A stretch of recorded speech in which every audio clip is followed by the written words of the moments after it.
Hey guys, welcome to a brand new Let's Play surrounding my Mersona. Now, if you missed my last video, which is the one where I made her, and I don't blame you, it's a long one.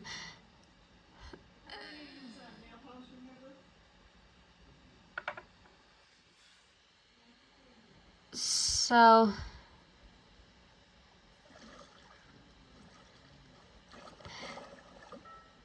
she is the persona I take on when I go mermaiding. It took me the longest time to come up with her name. Like, it took me years because I know too many mermaid names. And since she's also my H2O OC, I couldn't use a name that was already being used in H2O or Mako Mermaids. So in the end, I landed on Marina, which is also the name of the main character in the first mermaid book that I read.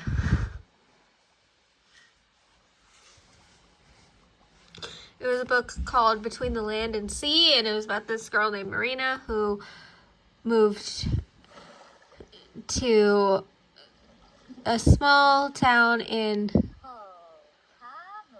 California while her dad went to Afghanistan for work.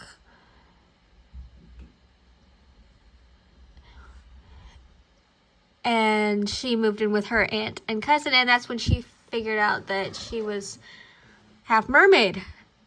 Her mother, Adria, was a mermaid, although she died in childbirth. So she never knew her mother. She only figured it out when she met a mermaid named Lorelei, who looked exactly like her. So then she got a boyfriend who taught her how to surf, and then she got kind of addicted to it. She would go surfing at night at the most dangerous places, and she would go with Lorelei. Lorelei would stop her from wiping out on rocks and stuff, you know. She would always save her at the last moment.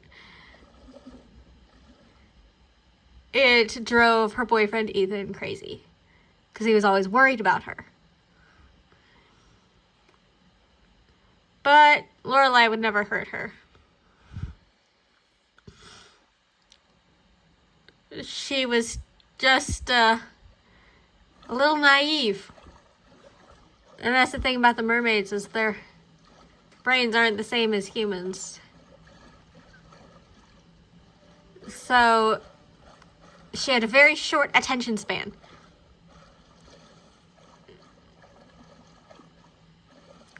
Trying to talk to her and get any information out of her was like talking to a small child who didn't know what most of the words you were using meant.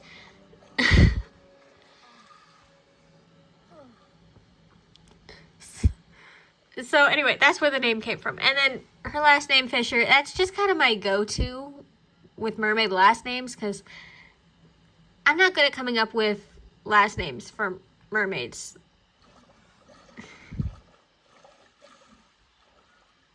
So Fisher is kind of my go-to. You know, because fish. So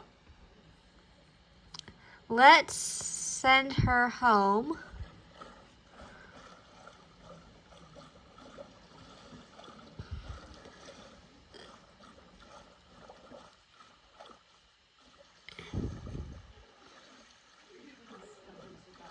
I decided to give her my natural hair color instead of my dyed hair color because, you know, I created her before I started dyeing my hair.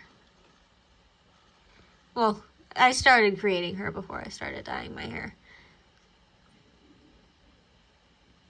You know, some of her, like, ideas date back for her character, date back to, like, when I was in 4th grade.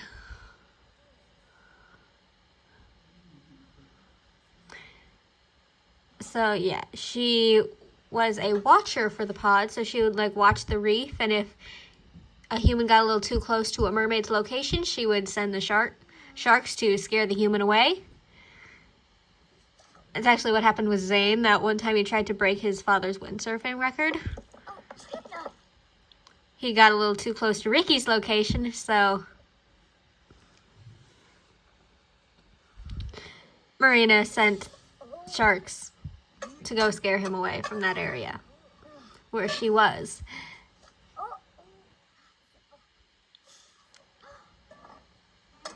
Watchers are supposed to stay, hidden. They're supposed to, their main job is to make sure that the humans don't find out about mermaids' existence. And so she wasn't supposed to even let the girls know that she was following them or that there were other mermaids, that lived at Mako in the first place. Because they were originally human, so she didn't really know how they would react to that. And it's just kind of how they've been doing things for a really long time.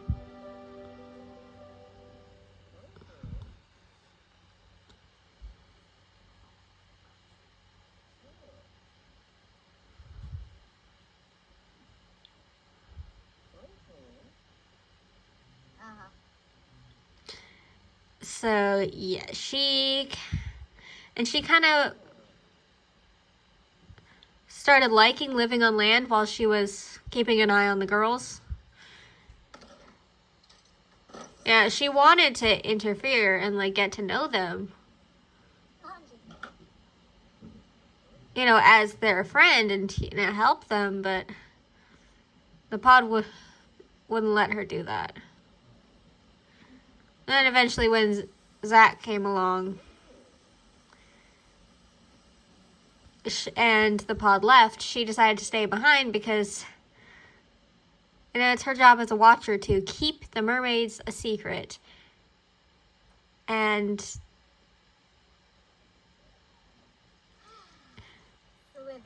a couple teenagers that don't even have their moon rings yet, they don't know what to do to take away Zach's powers, but that's what they're intent on doing, which would be putting their secret at risk because they're using their powers on him without actually knowing what exactly their powers are doing. It was real risky. Plus, it's a merman. No one's seen any of those in a really long time. That's why the pod left, because they were scared of him.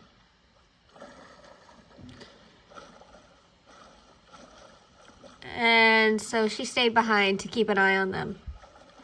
Once again, without interfering in what they were doing.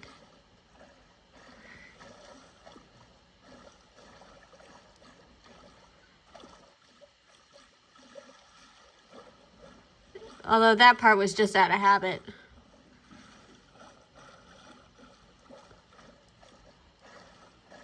The pod didn't even know that she stayed.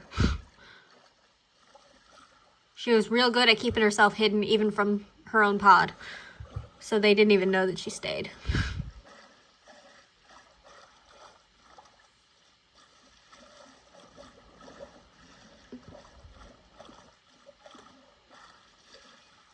She was always testing and honing her hiding skills so that she would never get caught. Because she was the one that had to get closest to the humans to do her job. Plus, she kind of enjoyed living on land. She very much enjoyed candy. Her favorite candy is sour gummy worms.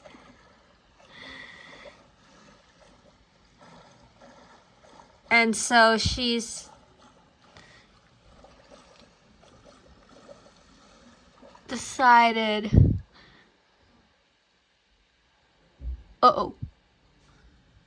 she decided to live on land half the time. But it looks like Marina has developed the moon spell weakness. Under the light of the moon, she will be susceptible to an entrancement that can have unpredictable and potentially dangerous effects on her powers. Ooh, and she's moonstruck right now. Ooh. If only we had developed that weakness when we were doing our H2O Let's Play. She still hasn't developed the sensitive scales weakness, which I'm hoping she will eventually. She also has something about, like, apparently it's dangerous for humans to swim with her. She developed a real bad weakness. Although it kind of fits since she was always... Oh, her electrokinesis powers are reacting to the moon spell. Uh-oh. Yeah, kind of makes sense since, she's friends with sharks, so it would be dangerous for humans to swim with her. She would always send the sharks to, scare them away. Not hurt the humans, but scare them away.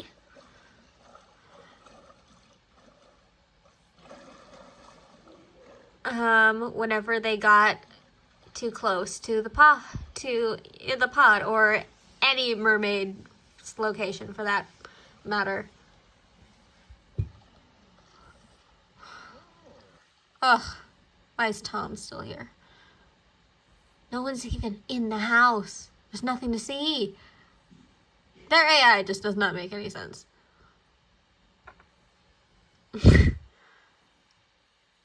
Yeah, it's just Tom's AI in general that's not making any sense to me. But yeah, she's got some pet fish. And a seashell collection. Her favorite shells.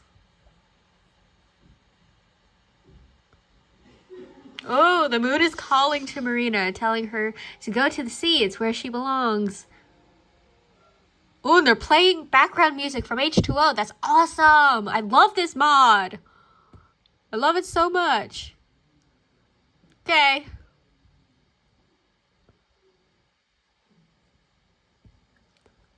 Why don't you go swim around then? If the moon is calling you, like you say it is.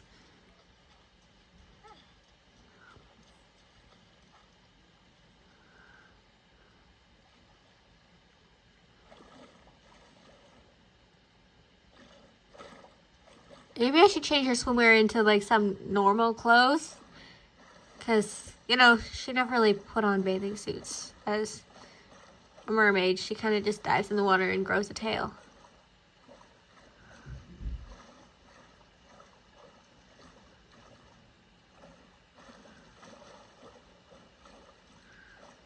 Well...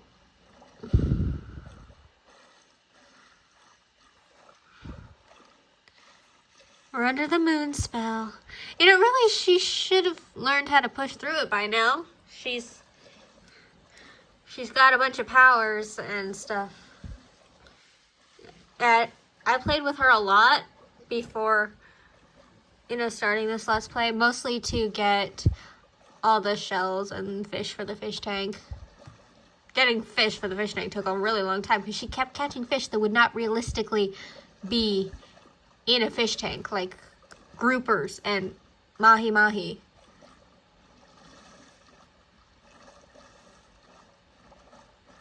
She was catching fish to eat, not to keep in a tank. Then she would keep catching freshwater fish, like betas. She would keep catching beta fish. And sturgeons, like, we're looking for fish for a saltwater tank, not a freshwater tank. Oh, she can select another perk. Well, she kind of has them all already. The moon is pleased with Marina's devotion. Therefore, the moon has rewarded her with a boost to her mermaid powers. I did not know that could happen. Yeah, does she have a moodlet about it? There's one about it's electric from moon spell, and then please the moon. Okay. That does not explain much.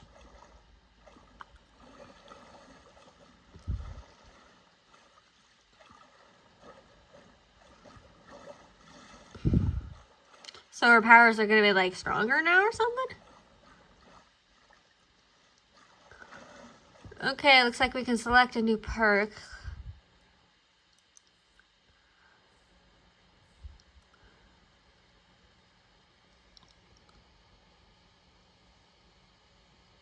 Ooh. Well, we could do sea shanties.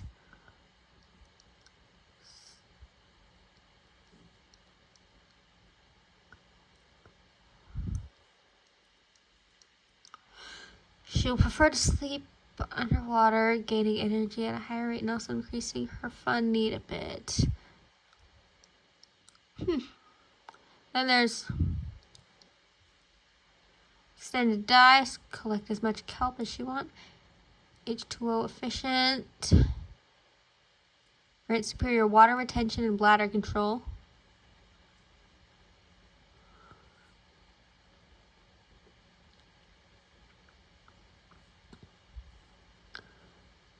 Let's do...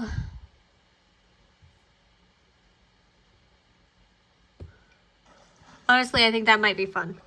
The sea shanties.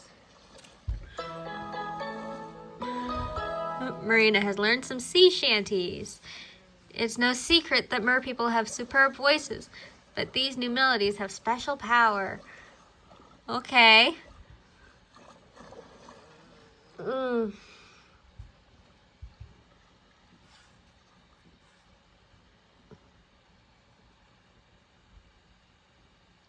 How much longer is she gonna be moonstruck for? Oh, okay. So she's got like an hour left.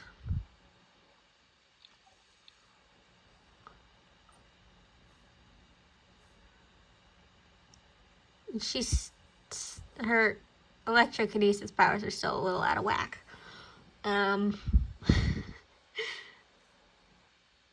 Okay. Didn't expect that to happen.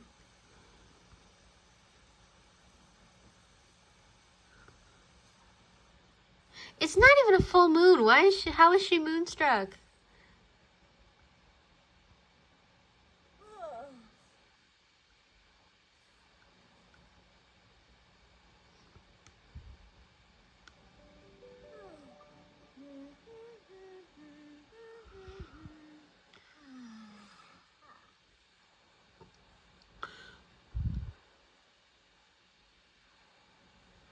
Okay then.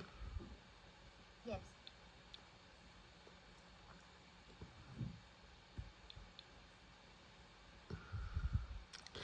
Yeah, well, I did keep one of the beta fish she caught. Like, honestly, this isn't that realistic because there's a cichlid in there, and cichlids only get along with other cichlids. But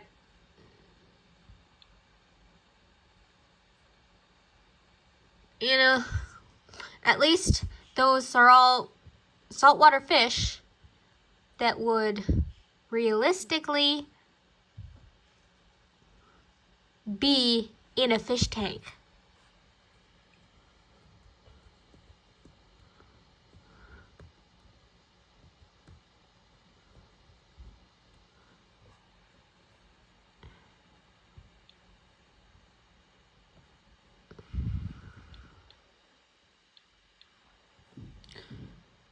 I wish that we could go underwater like we could in The Sims 3.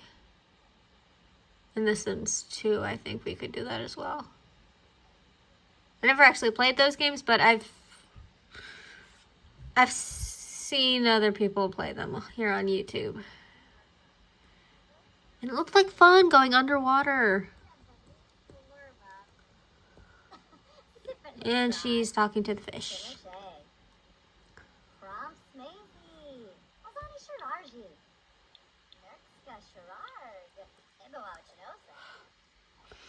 Mermaid XP level 1.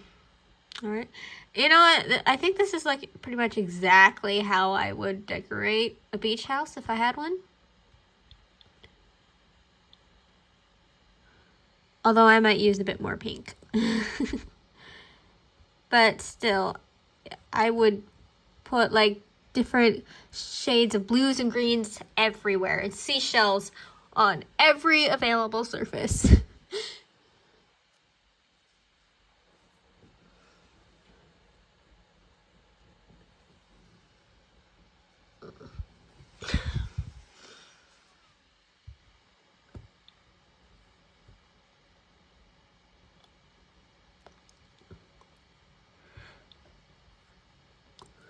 Alright. I'm going to end this episode here. Thank you guys so much for watching, and I'll see you in the next one. Bye!